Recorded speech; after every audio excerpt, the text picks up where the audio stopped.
ગુજરાત જાહેર સેવા આયોગ દ્વારા સ્ટેટ ટેક્સ ઇન્સ્પેક્ટર વર્ગ 3ની 300 જગ્યા ભરતીની જાહેરાત કરાઈ હતી, જેની લેખિત પરીક્ષા આજે એટલે કે 22 ડિસેમ્બર 2024ના રોજ યોજવામાં આવી છે। ત્યારે રાજ્યમાં આજે 1.85 લાખ ઉમેદવારો પરીક્ષા આપશે।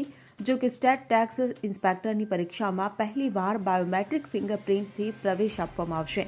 આ ઉપરાંત ઉમેદવારોને પરીક્ષામાં પહોંચવા એસટી બસની વ્યવસ્થા કરાઈ છે। ત્યારે અમદાવાદ શહેરના 111 કેન્દ્રો પર 700 બ્લોક પરથી 18,000 ઉમેદવારો પરીક્ષા આપશે। આ પરીક્ષા સવારે 11 વાગ્યાથી શરૂ થશે અને બપોરે 2 વાગ્યે પૂર્ણ થશે। તો સવારે 10 વાગ્યે ઉમેદવારોને પરીક્ષા કેન્દ્રમાં પ્રવેશ આપવામાં આવશે। ઉમેદવારોને હોલ ટિકિટ, ઓળખ કાર્ડ સિવાય કોઈ પણ વસ્તુ પરીક્ષા કેન્દ્રમાં લઈ જવા દેવામાં આવશે નહીં।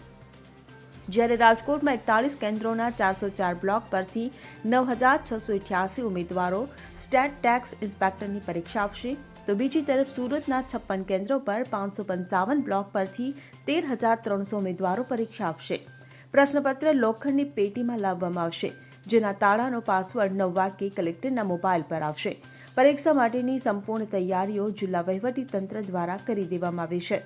સ્ટેટ ટેક્સ ઇન્સ્પેક્ટર પરીક્ષા દરમિયાન કોઈ ગેરરીતિઓ ન થાય, પરીક્ષાર્થીઓ નિર્ભયતાથી પરીક્ષા આપી શકે તેમજ કાયદો અને વ્યવસ્થાની જાળવણી સુનિશ્ચિત કરવા જાહેર શાંતિ અને સલામતી જળવાય તે માટે તેમજ મુક્ત, ન્યાયી અને સરળ સંચાલન માટે અને પરીક્ષામાં ગેરરીતિઓ અટકાવવા વડોદરા પોલીસ કમિશનરે જાહેરનામું પ્રસિદ્ધ કરી કેટલાક પ્રતિબંધો ફરમાવ્યા છે। આ હુકમનો ભંગ કરનાર અથવા ઉલ્લંઘન કરનાર ભારતીય ન્યાય સંહિતાની કલમ 223 હેઠળ સજાને પાત્ર થશે। જો કે પરીક્ષા ફરજમાં રોકાયેલા ગુજરાત જાહેર સેવા આયોગ ગાંધીનગર દ્વારા અધિકૃત અધિકારીઓ પોતાની વિધિસરની ફરજો દરમિયાન ફોનનો ઉપયોગ કરી શકશે। Bureau report CN24 news. હવે જુઓ દેશ દુનિયાની તમામ ખબરો તમારી આંગળીના ટેરવે। ઉઠાવો મોબાઈલ અને Google Play Store પરથી ડાઉનલોડ કરો અમારી CN24 ન્યૂઝ મોબાઈલ એપ।